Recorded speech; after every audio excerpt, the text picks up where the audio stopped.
Elon Musk, I'm not saying he's restrained or he's in a straitjacket, but what a terrific conference call. It's very hard to think negatively about this company. I know that there are people who talk, obviously, valuation, but there are a couple upgrades today.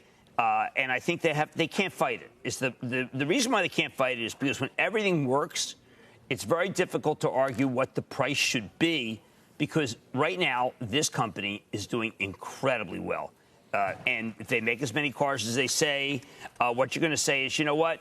I know that it sells at a gigantic price to earnings, price to multiple, whatever. But David, when I read through the Tesla notes, what I read are analysts who are just saying, you know what? I can't fight it anymore. I have to like it. Yeah, I did notice one of those fashionably late. Yeah, it was a good title. Yeah.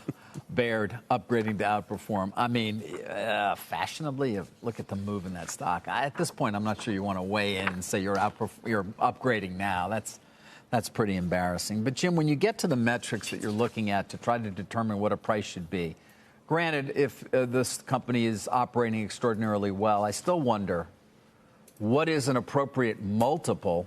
I mean, they still largely are. I mean, again, you argue they're a technology company. Well, that's what I find. I'm going to talk about this. Argue? You have to. I mean, this morning there are two price target bumps for Ford.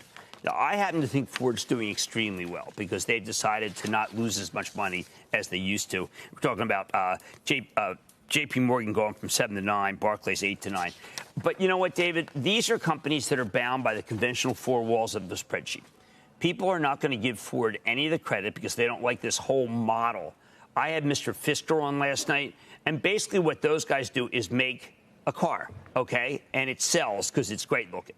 And that's what I feel about Elon Musk. He makes cars, but he's fully integrated. The cars, he can do 510, whatever he sells, whatever he makes, he's going to sell. There's no dealer network, and now he's starting to say the same thing in China. So what you see is a frictionless model. So you have the analysts who don't know what to do. They really don't, because they've been wrong. David, they've been so wrong that it's better just to say, you know what? I never really understood the valuation, but I do think the company's a pretty good company. And that's where these people are coming down. It's amazing. I can't think of another place of time I've ever seen it. No, really?